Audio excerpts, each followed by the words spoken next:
Well, whoopity honkin' do! I'd like to say I was surprised The Simpsons got renewed for 2 more seasons, but I'm not! Seriously, do you want to be the sorry schmuck that says, hey, this show's been running for 22 years, let's pull the plug? For those of you who have never seen The Simpsons before, where the heck have you been? It's the longest running American sitcom in history. It's about this goofy dysfunctional family of Twinkies named Homer, Marge, Bart, Lisa, Maggie, and their dog Santa's little helper. 22 years, that's like 1/4 of your life! Unless you're some kind of sea turtle! You think they would have run out of jokes by now? Honestly, I gotta hand it to them though, that's a pretty long time to go for a cartoon. And in truth, if any cartoon series needs to go on to the end of time, heck, it might as well be The Simpsons. They've already used more than half the jokes in the world, they might as well use the other half. So yeah, give yourself a little pat on the back and, proceed to entertain me for 20 more years! Oh jeez, of all the shows they had to bring back from the dead, it had to be this one. And let me tell you now, Jack, this show is some sort of horrible curse upon it or something. Why, I've seen it draw the mightiest of men into its grasp. Popeye, G.I. Joe, Goku, all of them are stinking obsessed with it. Me though? I don't give enough of a hoot to care! Conroy, on the other hand, I worried about, so I went and locked him in a box beforehand. I'd let him out if I could remember where I put the box, and I'm getting sidetracked. The story pretty much revolves around these technicolor donkeys that live in an aquarium. They're an aquarium. All it's basically about is making friends, mystical kingdoms, celestial princesses, magical moon stuff, all that hooey. Yeah, so it's pretty much a cross between Sailor Moon and Mr. Ed. And seriously, how could any show that's a combination of those two be considered good? And yep, that about sums it up. Now I gotta go find a certain box while I have that stupid theme song stuck in my head for 13 more years!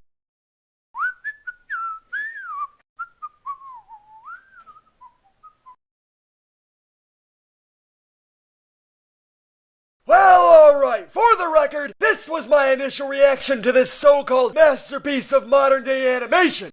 What in the holy name of Windsor McKay am I watching? What's going on?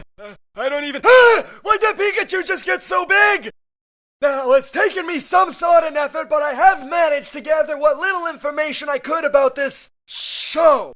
Our main characters are this Gumby-like thing named Finn, and his magical talking Pikachu, Jake. Gumby and Pikachu live in this post-apocalyptic world where they pass the time by beating the living tobacco juice out of people for the sake of adventure. The land is pretty much divided up into rejected Super Mario Brothers levels. You got the Fire Kingdom, the Ice Kingdom, the Candy Kingdom. Gumby and Pikachu's love interests happen to be the Princess Candyland, Princess Bubblegum, and her giant flying rainbow unicorn that speaks Korean. Oh, for crying out loud, was this series written using Mad Libs books or something? Hey, this show's annoying! The colors are too bright, everyone screams all the time, and all they do is flap their arms around like maniacs! I'm not even gonna touch on the villains, cause they're such a bunch of sorry sad sacks they don't deserve to be mentioned! Well, that's enough for me, I'm out, you kids can rot your brains with this drivel! What an annoying show!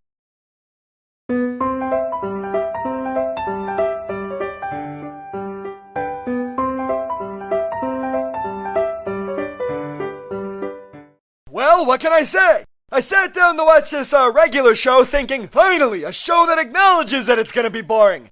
And I was actually pretty excited for it. But they lied! Seriously, I can't go 2 seconds without some funky razzmatazz going on. So the show focuses around these two totally gnarly dudes, man. There's this too cool for school blue Jay Mordecai, and his mentally incapacitated friend Rigby the raccoon. Anyways, these two schmucks work as park groundskeepers and are always under scrutiny from their boss Benson, an ill-tempered walking gumball machine. Hey, I'm not gonna question it, so neither should you. So yeah, that sounds pretty regular, right? Watching a bird and a raccoon mow lawns all day is just about as ordinary as it gets in cartoon land, huh? Well, think again, Sally! These jokers couldn't tie a shoe without starting the apocalypse! Sheesh, I bet Goofy would be a more dependable gardener than these two! At least when he burns the place to the ground, he'll do it in style! Well, one thing's for sure, they like flailing their arms around and screaming at each other a lot. That's pretty much what half of the show is about. This is why I prefer cartoons before we knew how to talk. So what's my opinion of the show? I hate it! How's that for a regular answer, huh? Now if you'll excuse me, I hear a bunch of angry fanboys knocking on my door, so I'm gonna go take cover underneath a sofa.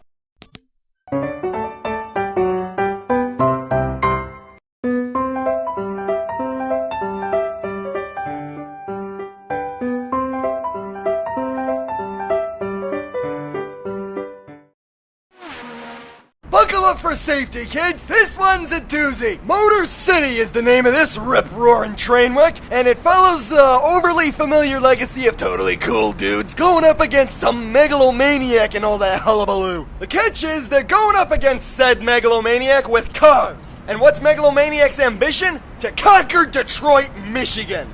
That's a pretty lame ambition, but whatever, because you know if it's about cars, it has to do with Detroit.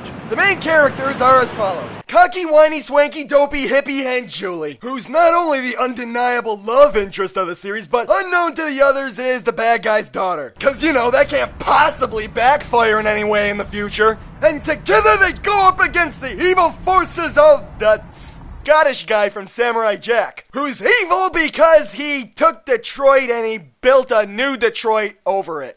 You know, because it worked so well in Futurama. Oh, he has a giant army of robots, too. The result is an 8-year-old's nirvana. There's cars going everywhere, explosions, and robots, and it's just totally awesome. Again, if you were aforementioned 8-year-old. Okay, I'm being too harsh. I like explosions and cars and Scottish people as much as the next guy. I just like to complain how overused it is. Wait, what am I saying? I just like to complain. For those of you with the attention span of a walnut, it's basically Sonic the Hedgehog meets Hot Wheels, but in Detroit. And maybe with a side of Power Ranger.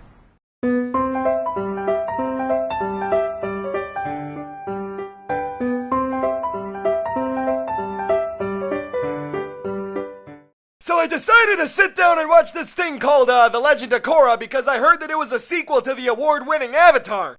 It took me until about the 3rd episode to figure out that this wasn't a sequel to that Avatar. Which you think would have cleared things up for me, but you see, I never really watched the original Avatar, so I have no idea what's going on. So in a nutshell, there's this group of people who I guess can bend stuff with their minds, like earth, fire, wind, water, heart, and wait, not heart.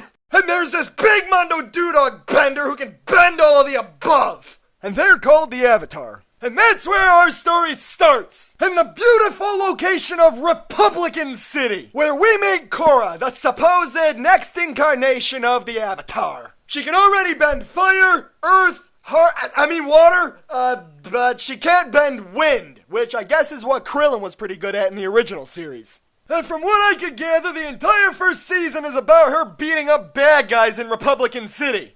I don't know, maybe they're Democrats or something. It's kinda hard to judge a show when you only have like a dozen episodes to go on. I mean, yeah, I bet it is pretty good, but if it weren't for the 3 frame per second animation, I might actually get into it. But then again, she does ride a polar bear, so that gets an automatic thumbs up from me.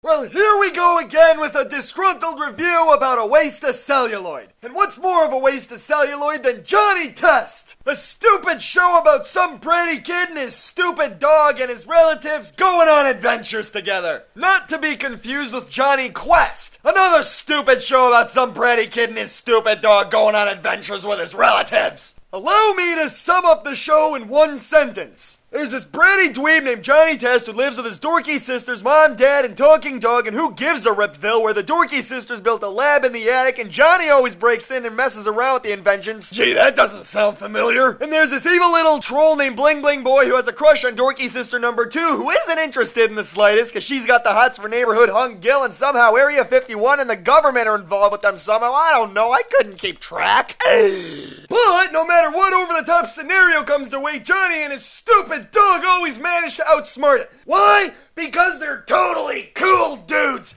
I am so sick of cartoons revolving around totally cool dudes. They aren't funny! Hey! Hey man, we gotta go skateboard. Not right now, man. I gotta finish this pizza. Yo, I learned this rockin' tune on my Ibanez. Let's use words like wicked and radical like they haven't been out of style for 20 years.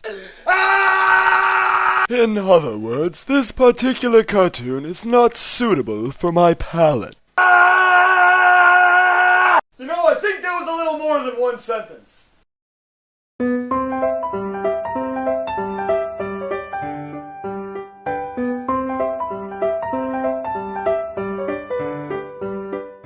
So here's a question for you. What do you get when you take Johnny Bravo, pair him up with one of the dames from Totally Spies, you can pick whichever one you want, and have them fight some super genius megalomaniac? You get a pretty weird show. But that's besides the point. Today we're talking about Tough Puppy. Oh boy, a spy flick. Let's go down the checklist. Hot female sidekick? Check. Gruff military-esque boss? Check. Gawky gadget guy? Check. So far, they're 3 for 3, but they choke in the home stretch, and that's because the main character is a doofus! Basically, stupid dim-witted dog joins up with Super Agent Fighting Force, and they go around kicking bad guy butt. The characters have very animated personalities, and I actually found myself laughing quite often. It was mostly at the butt jokes, but it doesn't matter! In terms of cartoons nowadays, it's actually not really that bad. You just gotta get through the thick layer of stupid. I know what you're thinking. What? Doggy D. Dachshund has something positive to say?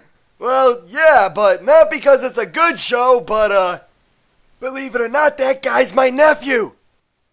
And he owes me money!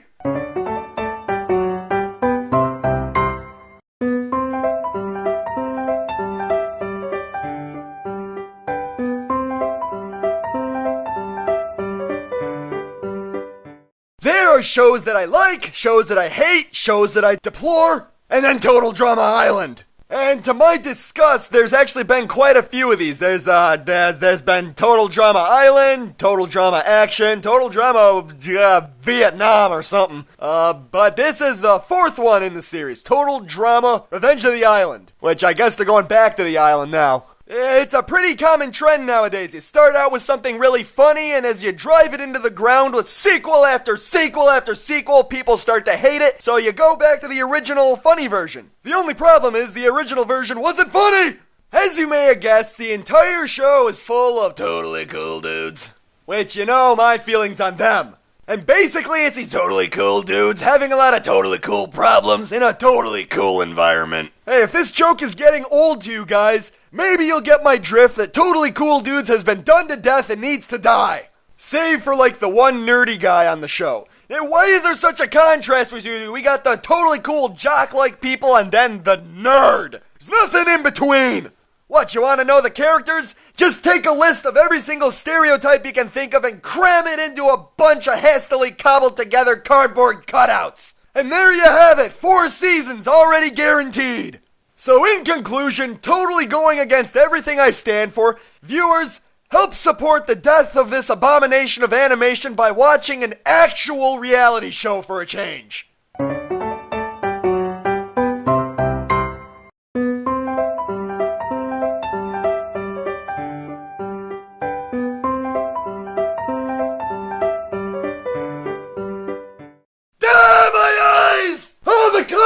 Oh, they're so bright! Oh, jeez! Whoa! By Disney's eyebrow, it's so bright! The sunglasses! I need sunglasses! Okay, there we go. Holy Schlesinger, what's wrong with their faces? That thing with the bug eyes! That's the thing I always thought was in my closet when I was a little kid! Holy Frelling, Fleischer, Schlesinger, Jones, Avery, Lance, Disney, Hanna-Barbera! Oh, it's looking at me! And that was my honest-to-goodness reaction to Problem Solvers. And let me tell you now, Jack, I grew up in a time where everything was alive and had googly eyes and was bouncing around, and this is the creepiest looking thing I've ever seen. I don't even know what it's about. I got dizzy and passed out halfway through the intro. Take heed, parents. Hide your kids from this stuff. It'll give them nightmares. Now, if you'll excuse me, I'm gonna curl up in the corner with the lights on and a 12-gauge Winchester in my hands. You get back in the closet!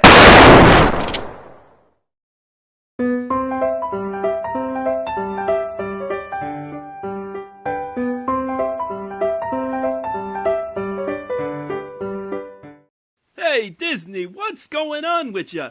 First you make a show about kids with shapes for heads, then you buy 4,000 superheroes, and now you make this show.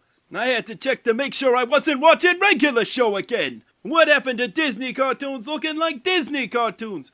You're even changing the look of your old toons. Oi! And I see this Gravity Falls is made by a guy who wrote for Fish Hooks and Flapjack. Wasn't aware that writing for mediocre SpongeBob ripoffs was considered merit enough to get your own show. But hey, what do I know?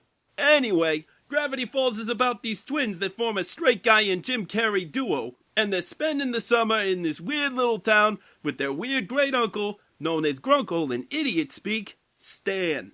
As you can see, Stan is pretty much Carl Fredricksen if Carl were taller, less charming, less pleasant, and liked to scam idiots. Stan watches over the kids, and on the side puts them to work in his tourist trap full of mutilated animals. Dipper comes across his weird book and starts noticing weird things happening around town.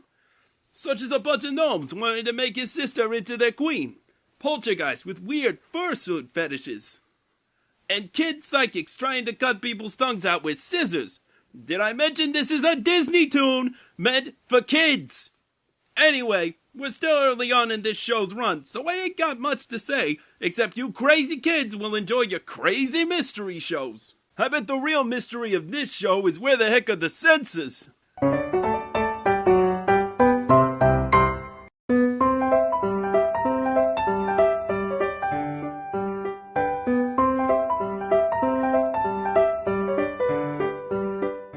Welcome one and all to Spider-Man's, 8th cartoon. I gotta admit, I don't know much about Bug Boy beyond what Conroy told me. Seems the little fuzzball's a fan or something. Which probably explains his inability to get a girlfriend. That is not true. Yeah, it is! You can't even land yourself an opposite-sex clone. Now, where was I? Oh yeah, Spider-Man. Well, anyway, we got this teenage superhero called Spider-Man. Real name, Peter Parker, who lives with his gilf of an aunt in New York. According to Conroy, he lost his uncle in some convoluted, ironic karma incident or some such, and now has a guilt complex that makes him do hero stuff. Peter's approached by Samuel L. Jackson to become a member of the super spy organization S.H.I.E.L.D., who is apparently sponsoring a military-run training program for teenage heroes. And instead of picking the Young Avengers or the Runaways, they decide to turn a bunch of adult superheroes into teens. Get your own review series! Anyway, I can't be bothered with their names, so I'm just gonna call them the hippie, the perfectionist, the jackass, and the black guy. Pretty sure they do have actual names, but given their flat personalities, who gives a hoot?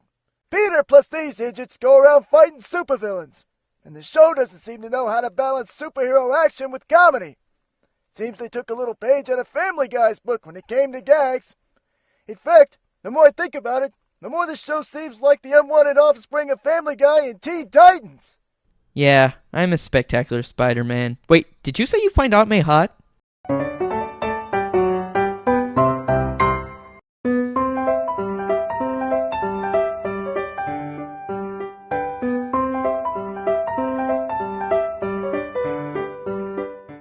Ah, boy. I thought that whole gotta catch 'em all crap during the 90s was over. But apparently I was wrong. We had Pokemon, Digimon, Doraemon. That last one's not a... And now we get this MONSUNO.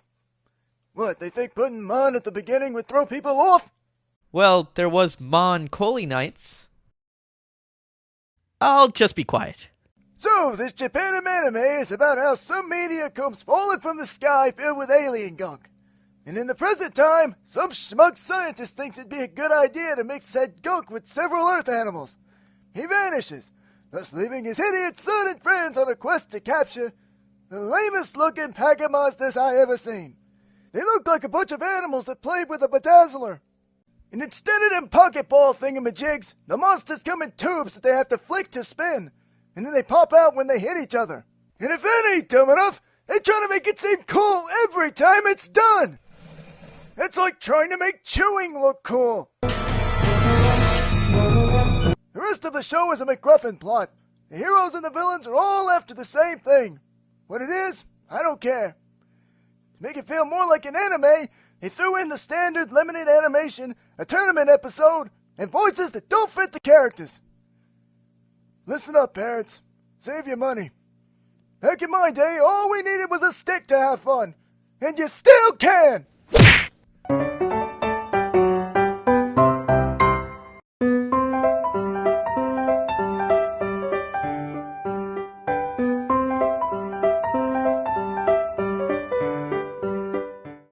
Riddle me this, kiddos.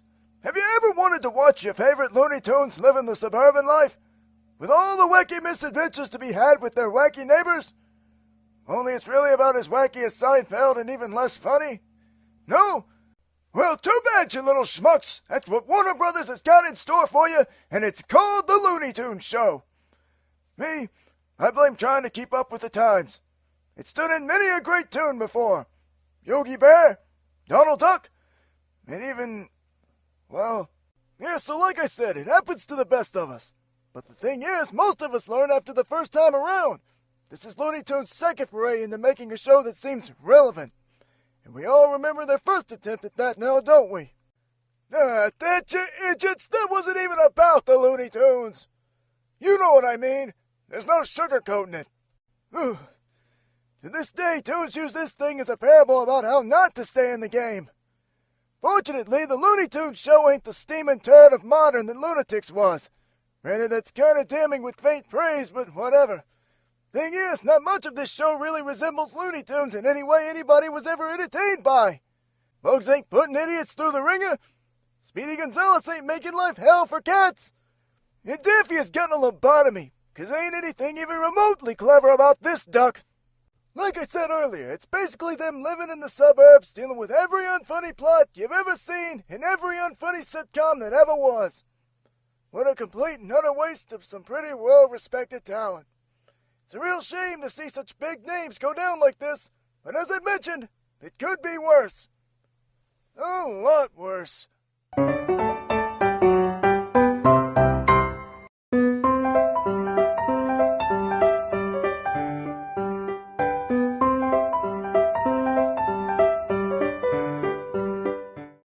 What in the name of Don Bluth did I just watch?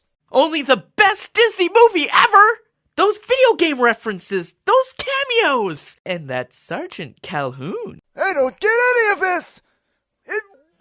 What is this? You see, Ralph and Felix are like Donkey Kong and Mario, except they're not Donkey Kong and Mario. Ralph doesn't want a banana, he wants a medal, and Felix doesn't have a princess in another castle, but in another game. Only she's not a princess, she's a warrior, although... Hooey! Back in my day, we didn't have video games. They should just make a movie everyone can get, no matter what the age.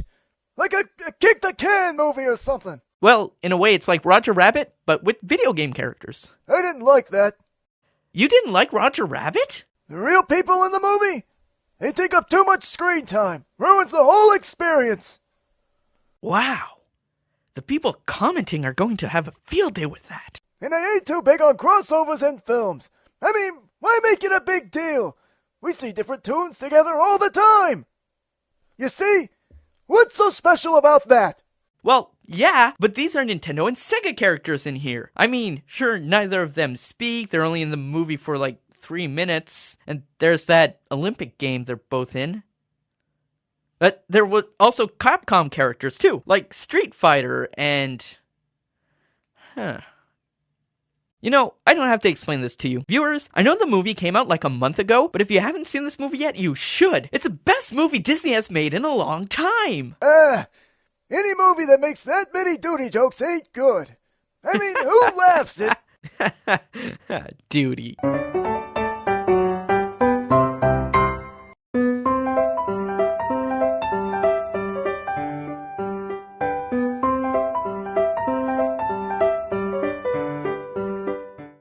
Remember that episode where I was in prison? Yeah, they caught me.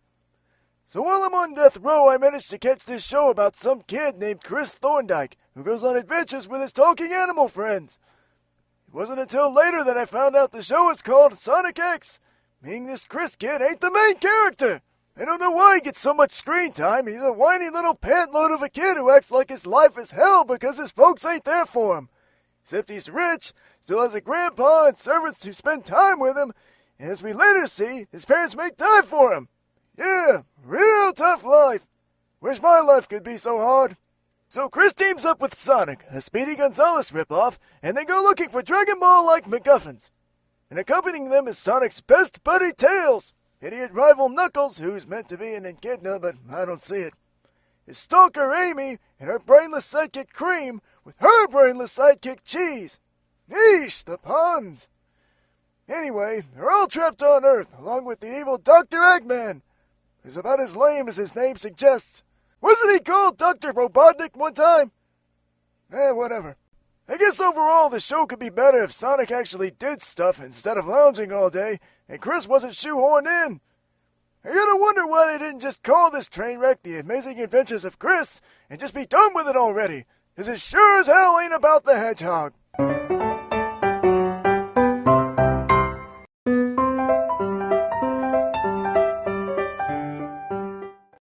You know, there comes a time in every man's life where he finds himself asking, why? Why do things happen? What causes some of the strange and awful events in life to play out? I've been around for a long time, and I've seen more than a few of these moments. And one of these moments has a name: SpongeBob SquarePants. A show about a stinking sponge. And this thing has been running non-stop since 1999, with roughly 8 seasons, over 100 episodes, a movie, and God only knows how many specials. Seriously, how the heck did a sponge end up so stinking popular? Did kids just decide they were bored with regular animals and made this freaking escapee from the sink super special and cool? Anyway, moving on, SpongeBob is a sponge who lives in a pineapple under the sea. No, neither I nor the people who made this were smoking anything, though I really wish I was.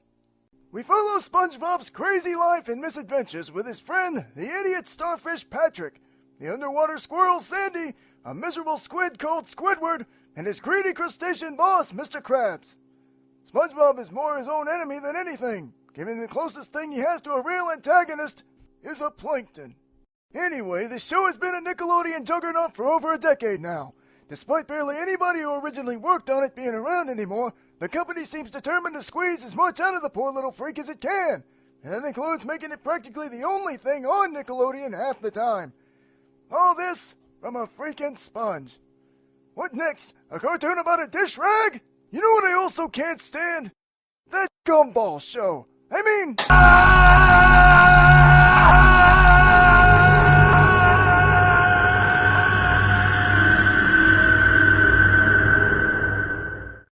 That can't be the end. You can't end it like this.